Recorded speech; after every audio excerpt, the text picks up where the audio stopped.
Avez-vous déjà eu cette sensation? Celle où tout semble s'effondrer. Ce moment où vous vous retrouvez seul, face à l'adversité, à bout de souffle, à genoux, les larmes au bord des yeux. Vous vous demandez « Pourquoi moi? Pourquoi maintenant ?» Et dans ce silence, dans cette obscurité, une petite voix murmure « Relève-toi ». Ce discours est pour vous, pour ceux qui ont chuté, pour ceux qui ont été trahis, brisés, oubliés, pour ceux qui pensent qu'ils ne s'en sortiront jamais.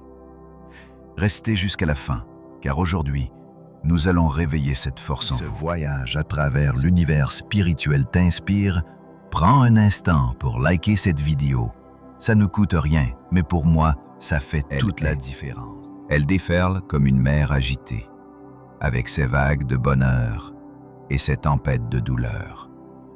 Et dans cette mer, chacun de nous est un bateau. Certains voguent sur des eaux calmes, d'autres luttent contre les ouragans. Mais ce qui fait la différence entre ceux qui sombrent et ceux qui avancent, ce n'est pas la force du vent.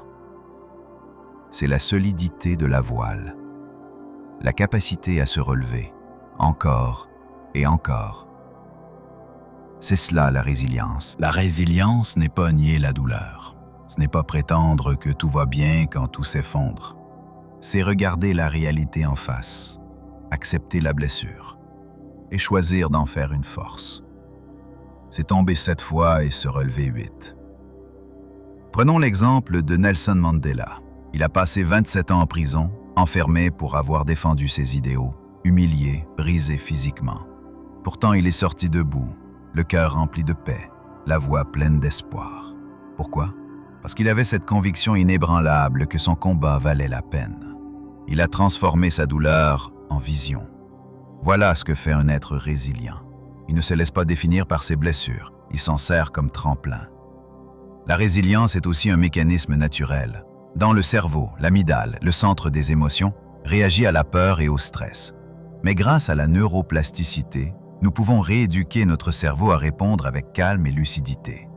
Des études en psychologie positive montrent que les personnes qui pratiquent la gratitude, la méditation et la pleine conscience développent des ressources internes qui les rendent plus résistantes face aux difficultés.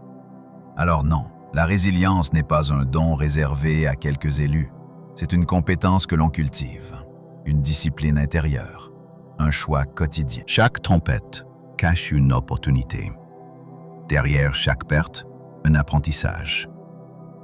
Le deuil, la maladie, les échecs professionnels ou amoureux ne sont pas des murs. Ce sont des portails. Ils nous forcent à nous redéfinir, à grandir, à renaître. Prenons J.K. Rowling par exemple. Avant de devenir l'autrice mondialement connue de Harry Potter, elle vivait seule avec sa fille, sans emploi et en dépression.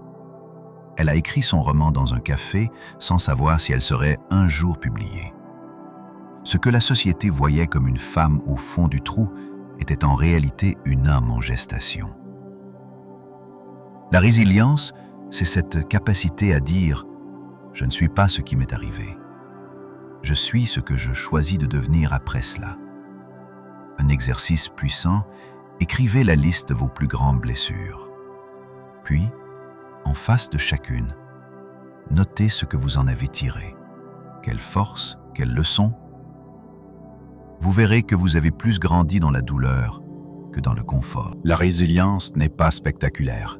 Elle est humble, silencieuse, ancrée dans les gestes simples du quotidien. Se lever quand on veut rester au lit, sourire à un inconnu quand on a envie de pleurer, faire un pas quand on ne voit pas encore la route. Le journal de gratitude. Chaque soir, écrivez 3 choses positives de votre journée, même infimes. Cela entraîne votre cerveau à chercher le bien, même au cœur du chaos. La routine de soins. Faites de votre bien-être une priorité non négociable.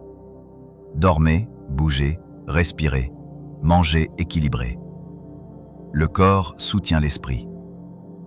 Le cercle de soutien. Entourez-vous de personnes qui vous élèvent. Éloignez-vous des relations toxiques. Vous avez besoin d'amour, pas de critique. La visualisation. Fermez les yeux chaque matin et imaginez-vous traversant les défis avec force et sérénité. Le mental prépare le réel. Pratique concrète. Et surtout, soyez indulgent avec vous-même. La résilience ne signifie pas ne jamais faillir. Elle signifie ne jamais abandonner. Dans la tempête, vous découvrez qui vous êtes.